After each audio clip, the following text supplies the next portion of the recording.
नमस्कार जोहार। चलिए जानते हैं झारखंड सुबह की ताजा खबरों को, लेकिन उससे पहले अगर आपने अभी तक इस चैनल को सब्सक्राइब नहीं किया तो सब्सक्राइब कर लें ताकि आपको झारखंड सुबह की ताजा खबरें रोजाना मिलती रहे।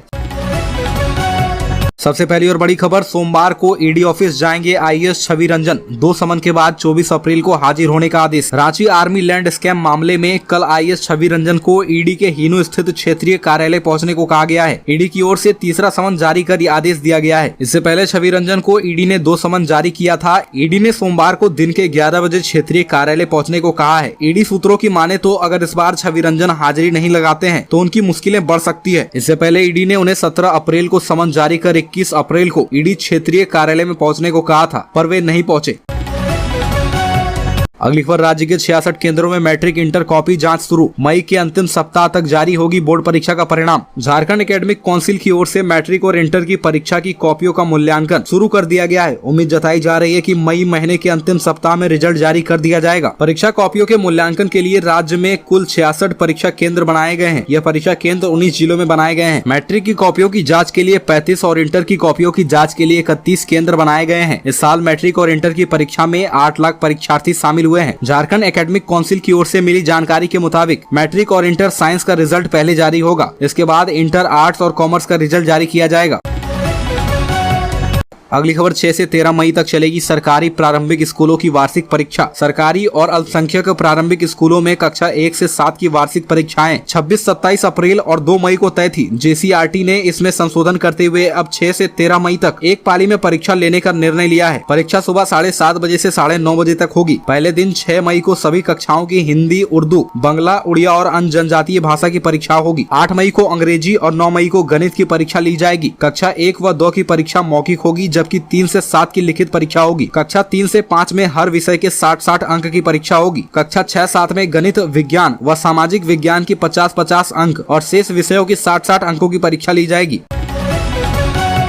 अगली खबर, कोरोना ने फिर पसारा पैर। कोरोना के 12 नए मरीज मिले। एक्टिव मरीजों की संख्या 65। पूर्वी सिंहभूम जिले में कोरोना मरीजों की संख्या लगातार बढ़ती जा रही है। इसी क्रम में शनिवार को 128 सैंपल की जांच हुई और 9.37 पॉजिटिविटी रेट से 12 नए मरीज मिले हैं और जिले में एक बार फिर से एक्टिव मरीजों की संख्या 65 हो गई है। शनिवार को जो नए मरीज मिले हैं उनमें से एक डुमरिया तथा शेष 11 शहर के टेलको, भालूबासा, सुंदरनगर, साकची, कदमा व मानगो के रहने वाले हैं। संक्रमित में 2 डॉक्टर, एक पारा मेडिकल स्टाफ तथा एक 9 महीने का बच्चा शामिल है। दूसरी ओर शनिवार को शहर के विभिन्न अस्पतालों में इलाजरत 8 कोरोना मरीज ठीक होकर घर गए।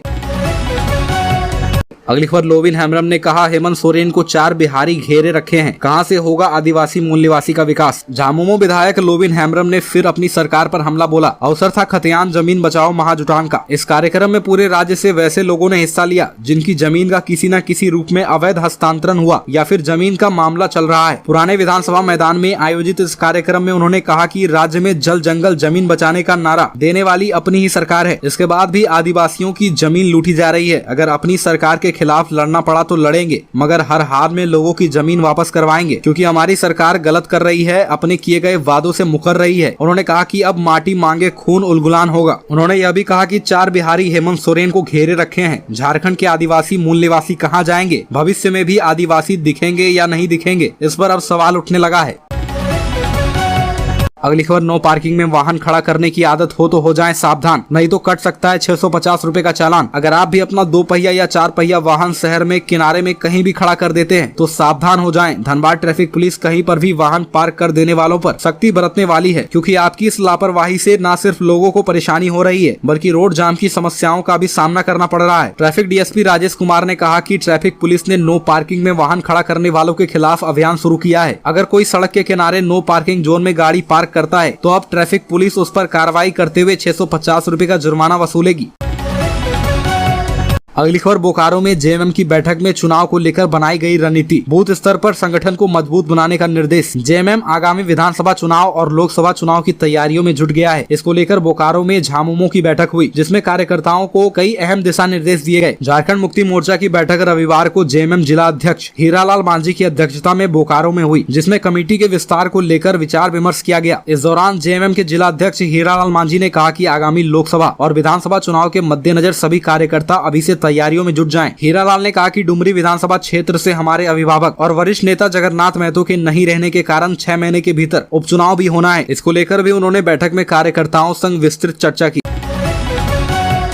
अगली खबर, नवोदय विद्यालय की प्रवेश परीक्षा 29 अप्रैल को। जवाहर नवोदय विद्यालय की प्रवेश परीक्षा 29 अप्रैल को होगी। इसके लिए एडमिट कार्ड जारी कर दिया गया है। परीक्षा ऑफलाइन मोड में होगी। परीक्षा 2 घंटे की होगी। रिपोर्टिंग टाइम 10:30 बजे रखा गया है। परीक्षा दिन के 11:30 बजे से शुरू होगी, जो 1:30 बजे तक चलेगी। झारखंड में यह परीक्षा 4 भाषाओं हिंदी, इंग्लिश, उर्दू और उड़िया में ली जाएगी। परीक्षा में कुल 80 प्रश्न पूछे जाएंगे। रीजनिंग में 40 प्रश्न पूछे जाएंगे।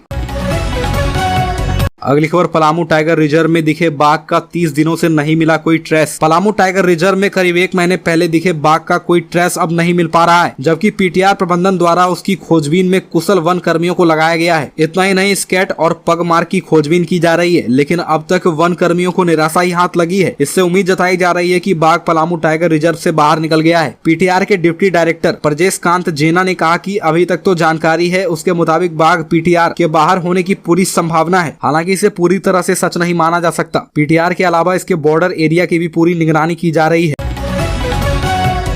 अगली खबर, नक्सल प्रभावित गुमला में लाइब्रेरी क्रांति। जिले में 175 पुस्तकालय बनाने की है योजना। उत्कृष्ट कार्यों के चलते पूरे देश के आकांक्षी जिलों में गुमला जिले ने अव्वल स्थान हासिल किया है, जिसके लिए जिले को प्रधानमंत्री के हाथों यहां के उपायुक्त सुशांत गौरव को पीएम अवार्ड से सम्मानित किया गया। उपायुक्त के जिन प्रयासों ने जिले को श्रेष्ठ प्रशासनिक कार्यों की श्रेणी में लाते हुए झारखंड के लिए एक इतिहास रचा, उन कार्यों की सूची में लाइब्रेरी क्रांति भी शामिल है।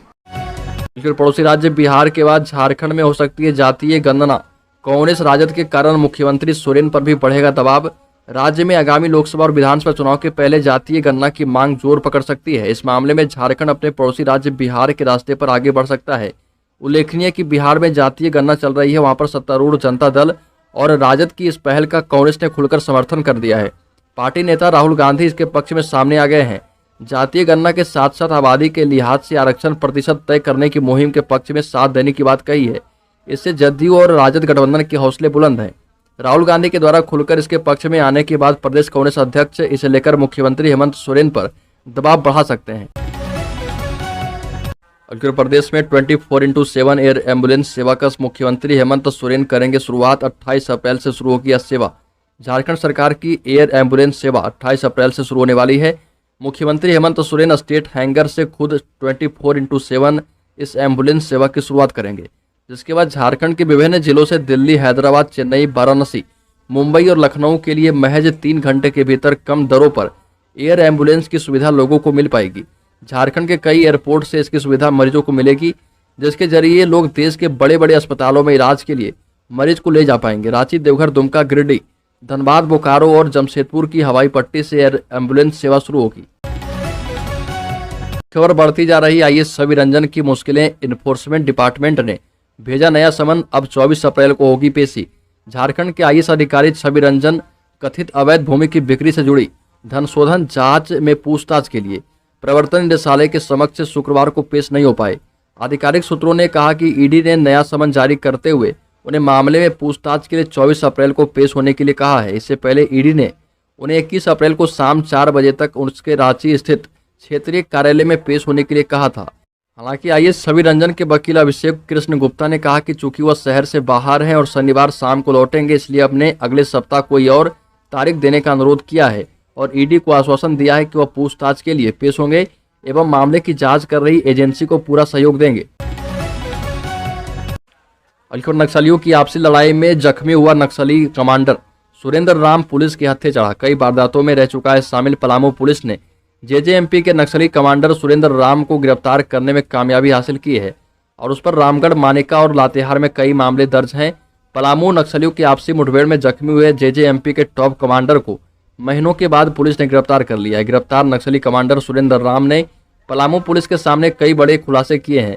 सुरेंद्र राम और सुमंत जी उर्फ सुमंत मोची उर्फ सुमंत कुमार रवि लातेहार के मनेका थाना क्षेत्र के मंधनिया गांव का रहने वाला है।